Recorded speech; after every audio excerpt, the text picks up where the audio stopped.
This is gonna blow your mind. Or maybe just your eardrums. Stick with me. For the longest time, I couldn't figure out why loud noises drove me absolutely bonkers.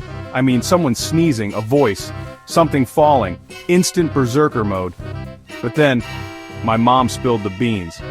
Turns out, when she was pregnant with me, my dad was super into audio equipment. Like the house was practically a concert hall, 24/7. Mystery solved, right?